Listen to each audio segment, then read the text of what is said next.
The two primary components of the hyper paint correction system are, of course, hyper compound and hyper polish. We also have intensive polish and GPS. The products are in a spray form. It's unique to us and it's actually patented as well. So you won't see anybody else with spray polishes. The reason they're in a spray, couple different things. First of all, if I tell you to put 3 drops of polish on your pad, how big are those 3 drops? Yeah, well, I'm cheap, so they're microscopic, you're not going to find them. Someone else, they might be the size of a watermelon. We don't know.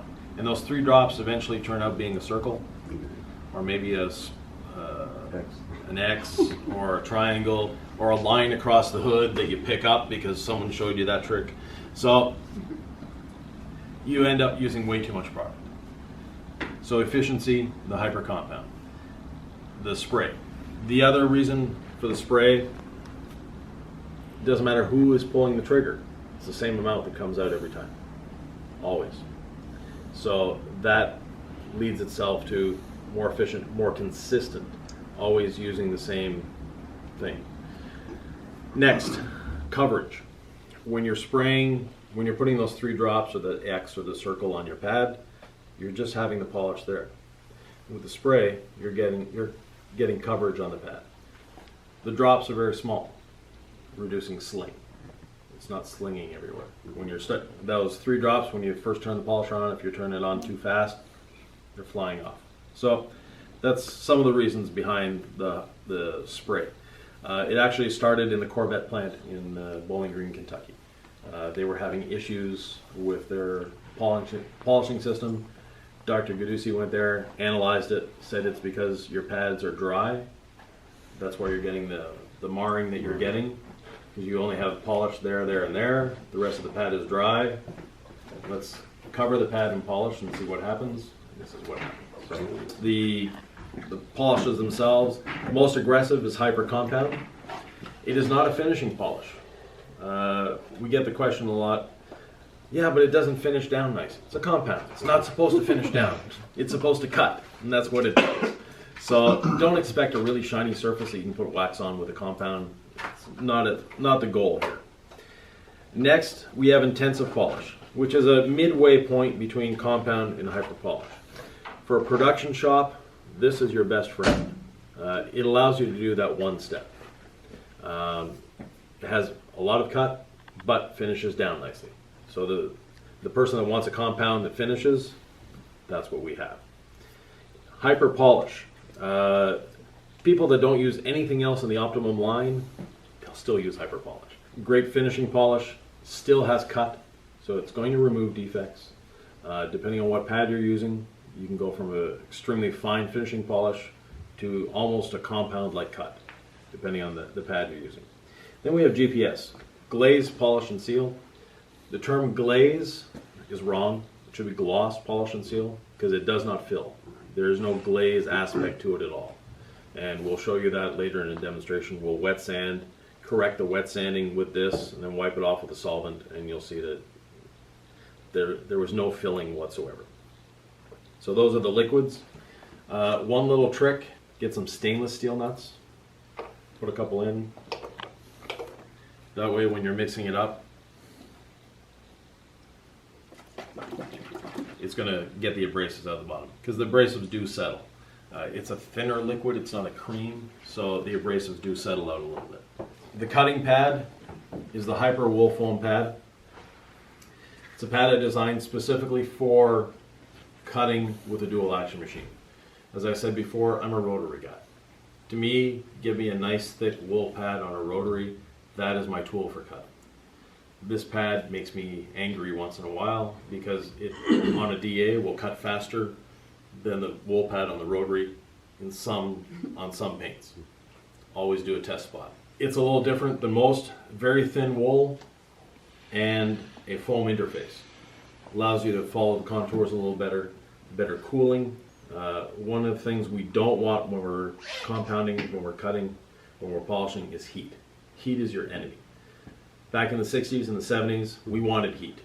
When you had lacquer paints, or the original single stage paints, you wanted heat. Yeah, you actually needed heat to correct them.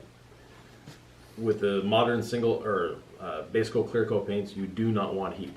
Anything over 140 degrees, you are damaging the paint, or a spread of 40 degrees. So if the paint is 70 degrees, you don't want to get over 110. Now you're going to say, car out in the sun gets a lot hotter than 140. Yes, but the whole paint is expanding as one and contracting as one. It isn't an immediate, quick bang. All of a sudden you're getting this heat here, and you don't have a tool trying to rip the paint off the car at the same time. So you don't want to create heat when you're polishing. One of the reasons, the lower the heat, the faster the cut. A piece of sandpaper to an ice cube is going to cut it. If you take that same piece of sandpaper to a marshmallow, it's just going to move it around. When your clear gets too soft, the abrasive just rolls over the clear as opposed to cutting it there. So you want to keep your clear as cold as possible. So with our system, we have pads that are ventilated. We have compounds that don't have any solvents in them. We have techniques of working that you'll see. We don't apply pressure, low speed. We don't create heat. Giving you actually more cut than a flat pad, because you actually have more contact with the surface than a flat pad. You have natural ventilation, flow through because it's not touching the surface everywhere. Obviously there's air flowing through it, keeping it cool. The waffle pad as well, because of the cooling effect, increases cut because you're keeping the paint cooler. We have four different foams. We have the white, orange, black, and blue. The white is the heaviest cutting, and also, depending on the paint, the finest finishing. And I'll get to that later. The orange is our universal pad. It's the go everywhere, do everything pad. If you only had one pad to choose, that would be your pad. The black is a good universal finishing pad. The blue has no cut whatsoever. So it is a true finishing, glossing pad. Very rarely used. So if we just move it slowly, we have basically nothing coming out of it. But if we displace it, we have a shower. That's what we want. We want a lot of it going into the pad. So you don't have to press down hard, you have to press down quickly. We want to 3 or 4 quick shots down, and then watch what comes out of the pad.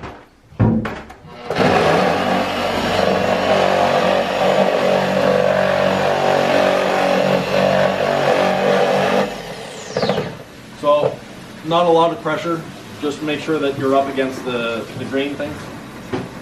Then bring it up to speed 6, lift it up about 1/4 inch, just so it's not touching.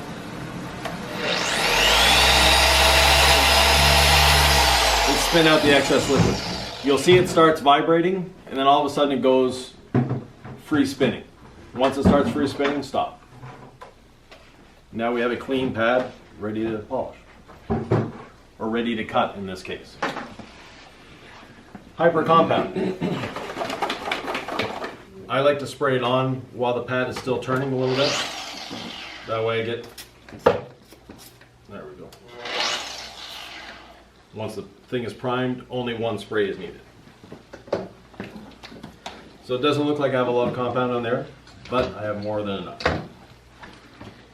Speed 3.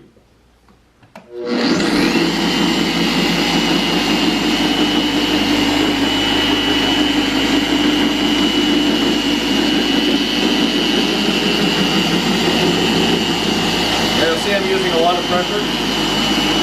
I'm really holding onto the tool really hard.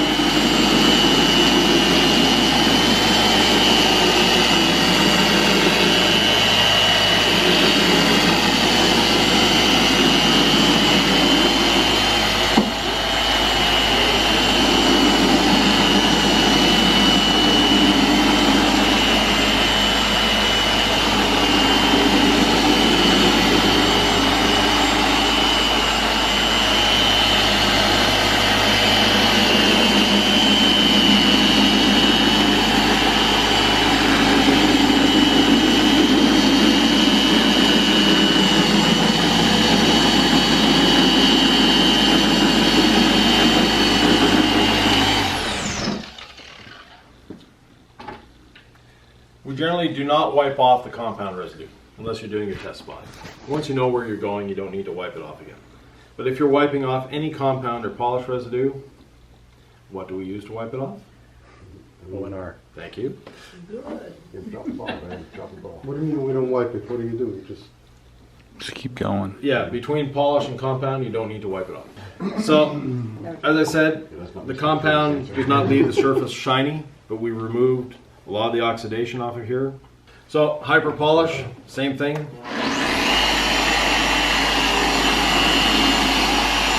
We're going to use a lot of pressure on the machine. 2 fingers going each.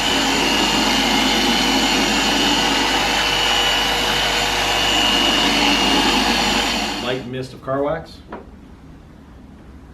Wipe it off. So you're wiping off your polish residue and waxing it at the same time. And you're done.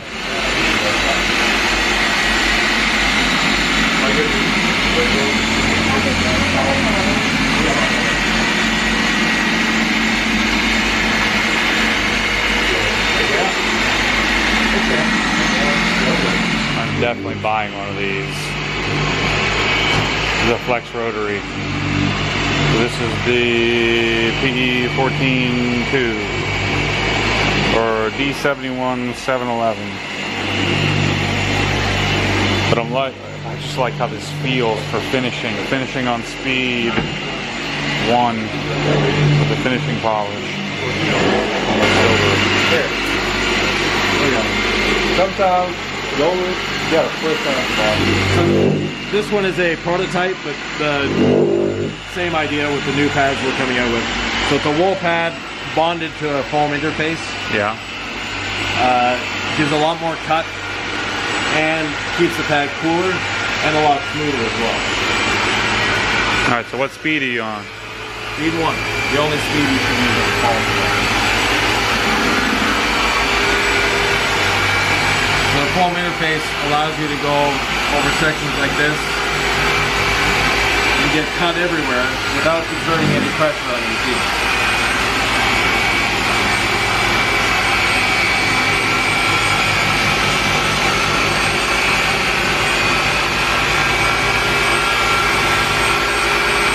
So with this compound on like black paint, I'm going to end up with some holograms that I'll have to then DA out, or? No, you get the holograms out with the rotary mill. Okay. The wool pad will create holograms. That's like constant. It's known. They're designed to do that. Right, correct.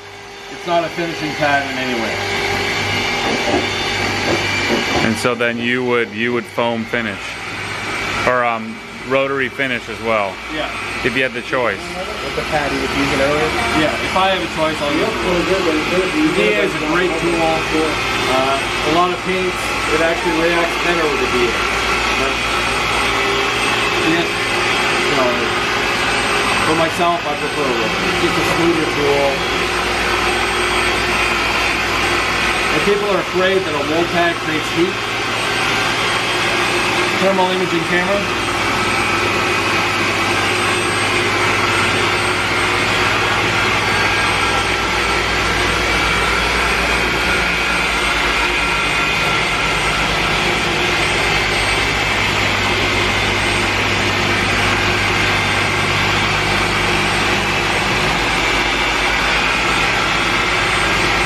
'Heat dissipates away very quickly. It's not creating a lot of As long as you don't put too much pressure.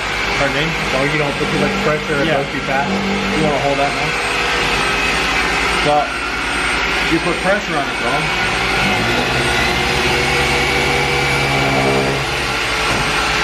A little bit. Yeah. Or same thing, if you increase speed. Not too bad. A little bit more yellow than it, but not a whole lot. Now he's finishing right over the compound. He didn't wipe the compound off. He's going right into the finishing polish. Rotary speed 1. Black finishing pad.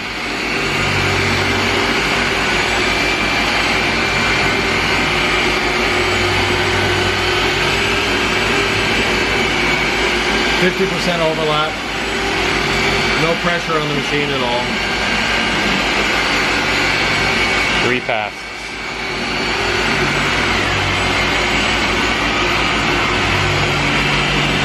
O&R dampened towel, wipe off the polisher.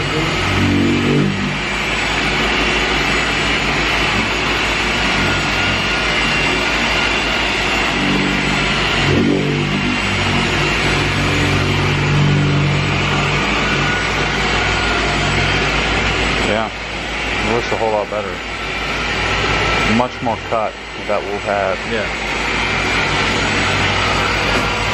This scratch here was significant. Yeah. Before. And look at the gloss that we got. Damn. The Rotary gives you a lot more depth of gloss than you do with the gloss is there for a couple of reasons. First of all, if you're holding the tool like this all day long, you're gonna have a sore wrist and sore fingers at the end of the day. Secondly, when you're squeezing the trigger, you basically have no range of movement because it locks your forearm up. By using the trigger lock, now you have full range of movement. You do what you want with the machine. You can take it where you want to go. Very easy to move around. Once again, the Rotary, even a big beast like this, not hard to control.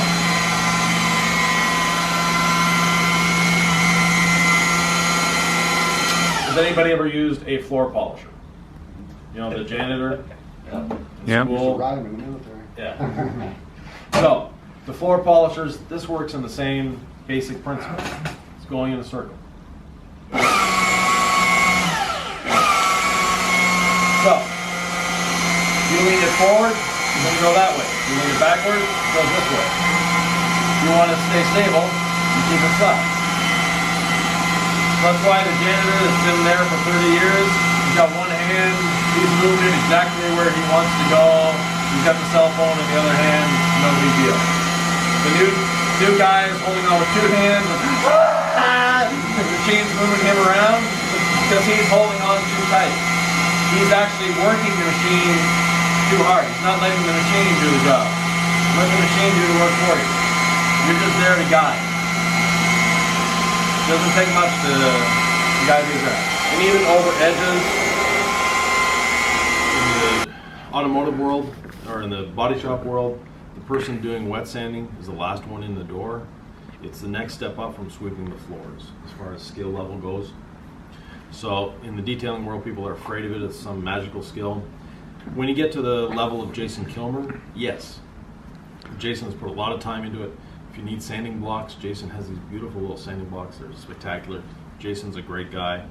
But he's doing world-class level hot rods, grade 8 winners, et cetera, et cetera.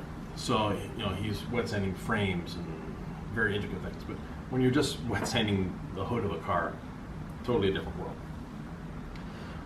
And it doesn't have to be as complicated as people make it out to. When we're color sanding refers to matching the texture on another panel. You'll use more than likely a foam back abrasive. It's going to cut everywhere, but it's going to follow the contours. It's going to knock the high spots off more than the valleys, but it's nonetheless going to do everything. So you're going to sand this, it's going to look matte everywhere, but it's not necessarily going to be flat. Whereas if you sand with a block, with sandpaper, now you're going to get it perfectly flat. So we'll do both. I prefer by hand just because it gets results faster, safer, and you're actually taking less paint off because you're just removing the high spots. You're not removing peaks and valleys, you're just removing the peaks. But it's a different aspect. This is easier. But don't you get potential deeper straight line scratches by hand than you would with a machine? Yes, but you also don't get pigtails. Mm-hmm. Because if you get a pigtail with this, it can be not disastrous, but I mean, they're harder to get out than the little deep straight line scratches. So this is a self-lubricating pad or self-lubricating? This is a dry sanding. This is Norton dry ice, pure ice, sorry. Gotcha. So if we look at it, now we can see that texture I was talking about. We can see the high spots and the low spots. So where it's shiny, that's the valley, and where it's dull are the peaks. This is not a foam backed abrasive, so it is going to cut a little more than this abrasive. This is 1500 grit, this is 3000. By doing this, we're going to flatten it more than we would with this, but it's still not going to leave it perfectly flat. So even if I get it to a point where it's all dull,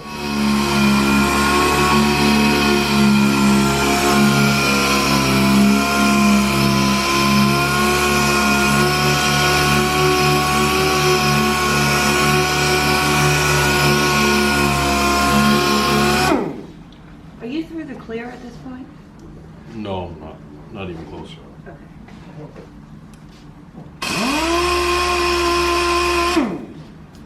So with the dry paper, you just want to remove the... I just learned about dry paper for the first time in my life, I like don't 2 know days what that ago. This is fascinating. It's meant to be used dry, not damp. If you use it Since damp- when has that existed? Is it always been a thing? It's actually older than wet sanding. Huh. Then you had wet sanding came aboard, and then they went back to dry for some aspects. Uh-huh. Paper manufacturers prefer dry because the paper doesn't last as long. Mm-hmm. They're selling you more paper. Yeah. It cuts a little faster, but not quite as safe. Hmm. So, like in the Norton system, 1500 is dry, but the 3000 is damp. We've got this perfectly matte. It looks as though it's nice and flat. If we polish that up, and you don't need to polish to perfection, you just need to give it a quick shot.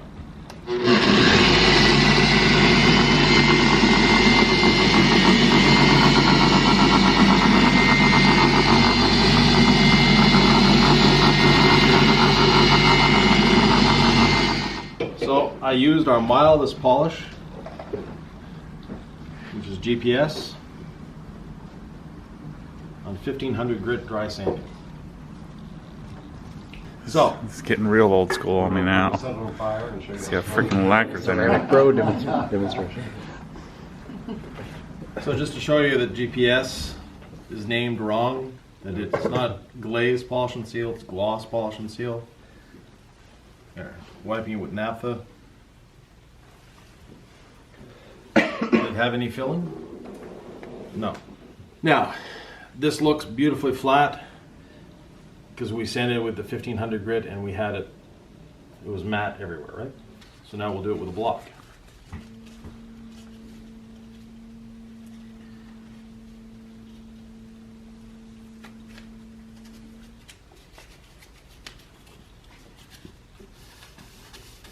And what am I using as lubrication? O&R. Very good.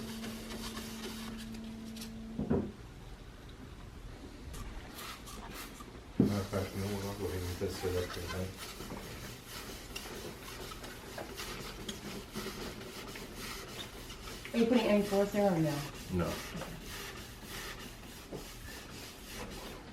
Me using force? Come on. Pretty much everything is just, you're just letting it glide. Let the paper do the work.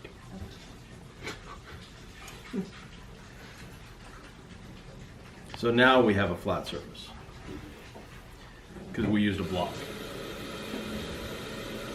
Now, when you're sanding with paper, by the way, the paper, we just put it in there like 5 minutes ago. You should let it sit for at least an hour in the bucket. Yeah.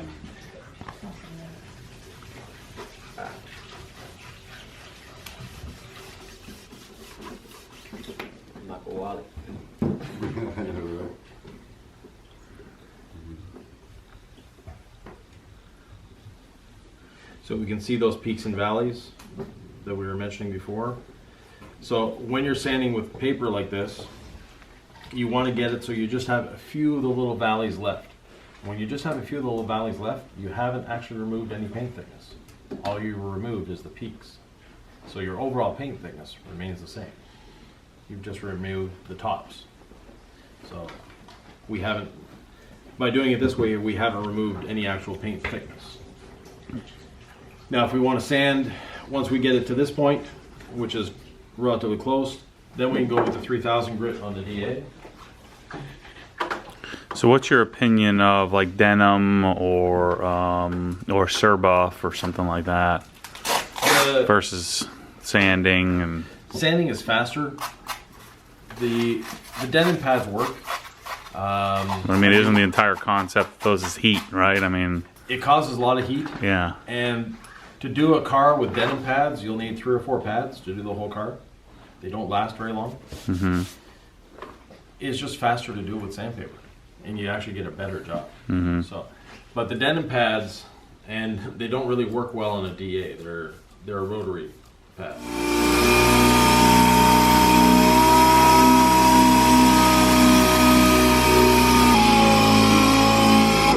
With these types of papers, they're miscalled a wet sanding. It should be damp sanding. You don't want it wet. You want it so it creates a little foam like this. And we'll just turn it up a little bit.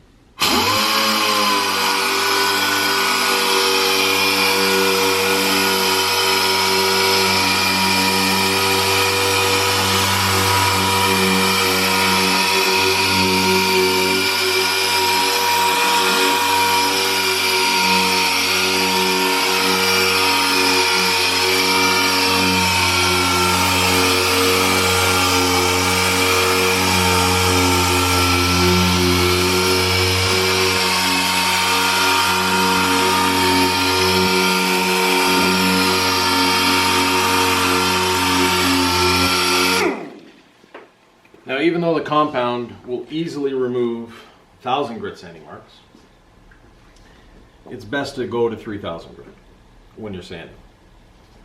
A couple of reasons behind that. It'll make your polishing that much faster. You're going to spend a lot less time polishing. The time you spend cutting with the paper will be a lot faster. Secondly, it will allow you to see marks. Now, this one, as we said, the paper was fresh, so it probably left a couple gouges in here. When I polish this quickly, I'll be able to see where those traces are. When you're using different papers, when you're blocking with different papers, I like to go one direction. Let's say I'm starting with 1,000 grit. I'll go one direction with 1,000, another direction with 1,500, and then give it a quick polish. If I still see lines in the direction that I did my 1,000, then I know I didn't do my 1,500 enough. But if I don't see those lines, then I know I'm good to go to the next step. Then I'll do my 2,000, quick polish again, and it's just one quick pass. Then I know, then if I don't see my 1,500 lines anymore, my 1,000 lines, then I know I'm good to go to the next step, then 3,000, and then a quick polish.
We have it. Now, is there still orange peel? Yeah. Yeah. One way of seeing orange peel is a reflection. So using like your business card or credit card or something, the reflection, you can see the orange peel more with the reflection than you can anything else. Because what happens when the force pulls you back, your foot naturally comes off the gas. You have to keep your foot to the floor.